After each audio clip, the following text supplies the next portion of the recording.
100 साल की सास।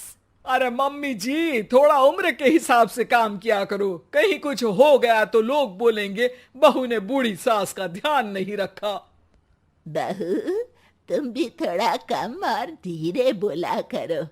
कहीं चिल्लाते हुए कभी कुछ हो गया तो वही लोग बोलेंगे 100 साल की सास भली चंगी बैठी है और बहू बेचारी चलती बनी। वैसे मम्मी जी, दादी बिल्कुल ठीक बोल रही हैं। हैं? क्या ठीक बोल रही है?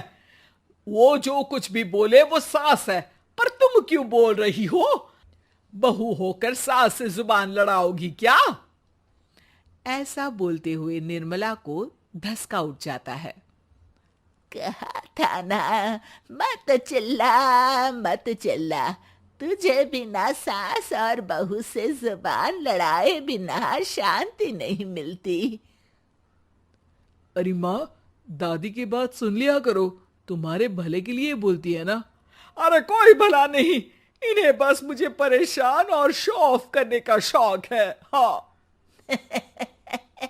चल झूठी। इस परिवार में 3 पीढ़ी की औरतें रहती है, जिनका हर समय कोई ना कोई अलग ड्रामा चलता ही रहता है, जिससे और किसी का पता नहीं, लेकिन सूरज बहुत परेशान रहता है। माँ, पियाली और दादी, आप तीनों के पास एक दूसरे को सास बहू वाले ताने देने के अलावा कुछ काम हो या नहीं, पर मेरे पास जरूर है। इसीलिए पियाली, जरा लंच ले आओ, मुझे ऑफिस भी जाना होता है। इस पर पियाली सूरज को लंच देती है और वो ऑफिस चला जाता है, जिसके बाद तीनों एक बार फिर अपनी बातों या कह लो कि नोक-झोंक में लग जाती हैं। इसी में दिन बीत जाता है। रात को सूरज के साथ उसके दोस्त भी खाने पर आते हैं। पियाली, मेरे कुछ दोस्त आए हैं। सॉरी, अचानक प्लान बना तो बता नहीं पाया। तुम जल्दी से डिनर बना दो ना। अरे वाह रे आलसी माँ की आलसी बेटी, पहले बिना बताए दोस्तों को घर ले आओ, फिर बोलो जल्दी से डिनर बना दो। इतनी जल्दी है तो खुद बना लो।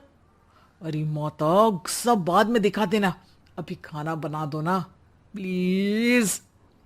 ऐसा बोल के सूरज दोस्तों के पास जाकर बैठ जाता है और पियाली डिनर की टेंशन में अपनी सास के पास पहुंच जाती है, जो अपने कमरे में आराम कर रही होती है। मम्मी, सूरज अचानक दोस्तों को घर ले आए हैं, क्या करूं अब? कुछ ऐसा बताओ ना जो जल्दी बन जाए और सर्व करते हुए भी अच्छा लगे। अरे रेस्टोरेंट से मंगा ले, दोबारा परेशान मत करना, सोने दे मुझे। इतने में दादी सास भी वहां आ जाती है। वाह, आलसी का आइडिया भी उसी की तरह बेकार है। कोरोना में बाहर से खाना मंगाएंगे। बहू, तुम सो ही जाओ, वही काम अच्छे से कर सकती हो। चल पियाली, मैं बताती हूँ क्या करना है। इस पर दादी सास पियाली के साथ मिलकर सारे मेहमानों के लिए खाना बनाती है, जिससे उन्हें ज्यादा मेहनत भी नहीं करनी पड़ती और सबका पेट भी भर जाता है। दादी के इस आइडिया से पियाली और सूरज बहुत इम्प्रेस हो जाते हैं। दादी, क्या यही खाना आपकी इस उम्र में इतना एक्टिव रहने और एंडलेस लाइफ का राज है? वैसे दादी ने आज तक राज किसी को बताया नहीं। इन्होंने ससुर जी तक को नहीं बताया, तभी तो वो ऊपर पहुंच गए और ये अभी तक यही है। तेरी सास मेरे ऊपर पहुंचने का ही इंतजार कर रही है, पर इस आलसी का ये सपना पूरा नहीं होने वाला। क्यों जी, अमर होने का वरदान लेकर आई हो क्या? अमर का पता नहीं, पर लगता है तुझसे लंबा जरूर जी लूंगी। इससे पहले कि दोनों सास बहू में कोई बहस शुरू होती, पियाली बीच में बोल पड़ती है। ठीक है, आप दोनों लड़ क्यों रही हैं? हम तो चाहते हैं कि आप दोनों हमारे साथ हमेशा रहें। पियाली की बातों पर दोनों शांत हो जाते हैं और उनकी लाइफ पहले जैसे चलने लगती है, जहां दादी सुबह जल्दी उठकर कुछ न कुछ काम करते हुए पूरा दिन बिताती है, तो वहीं निर्मला और पियाली लेट उठने से लेकर धीरे धीरे आलस में काम करना और जब मर्जी सो जाने से अपना दिन बिताती हैं। एक दिन निर्मला की सहेली उनके घर आती है। अरे क्यों रे निर्मला, कैसे चल रही है जिंदगी? सब बढ़िया, बस ये बुढ़िया ऊपर जाए तो ज्यादा अच्छा होगा। अरे ऐसा क्यों बोलती हो? तुम्हें तो उनसे सीखना चाहिए, वो बहुत फुर्तीली हैं। मैं उन्हें रोज मॉर्निंग वॉक करते हुए देखती हूँ, और वहीं तुम और तुम्हारी बहू है जिन्होंने शायद सुबह का सूरज आज तक देखा ही नहीं होगा। सहेली की बात सुनते ही निर्मला भड़क कर चिल्लाते हुए पियाली और अपनी सास को वहां बुलाती है, जिनके साथ सूरज भी वहां आ जाता है और ये सब देख सहेली वहां से चली जाती है। अरे सासू माँ, आपको हमसे क्या दिक्कत है? अब तो मेरी सहेलियां भी आपकी वजह से मुझे ताने देने लगी हैं। मम्मी जी, कुछ तो लोग कहेंगे, लोगों का काम है कहना, आप इग्नोर करो ना। अच्छा, वैसे महारानी, वो तुम्हें भी वही सब बोल रही थी? है? मैंने क्या किया? अरे किलस क्यों रही हो? अब तो समझो और अपना लाइफस्टाइल सुधारो।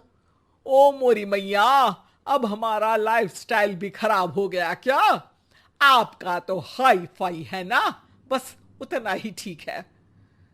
तुम लोग हमेशा पूछते हो ना कि मेरी इस उम्र और अभी भी इतने एक्टिव रहने का राज क्या है, तो वो ये लाइफ स्टाइल ही है जिसे हाई फाई नहीं पर सिंपल कहते हैं। दादी, अब कहना क्या चाहती हो? यही कि मैंने अपनी जिंदगी में बहुत किताबें पढ़ी हैं, जिनमें एक किताब से मुझे ये समझ में आया कि हम कितने गलत तरीके से जिंदगी जीते हैं। उसी के बाद मैंने एक अच्छे जीवन के लिए इकिगाई रूल अपनाया, जिसका मकसद तो सिर्फ अच्छा जीवन जीना था।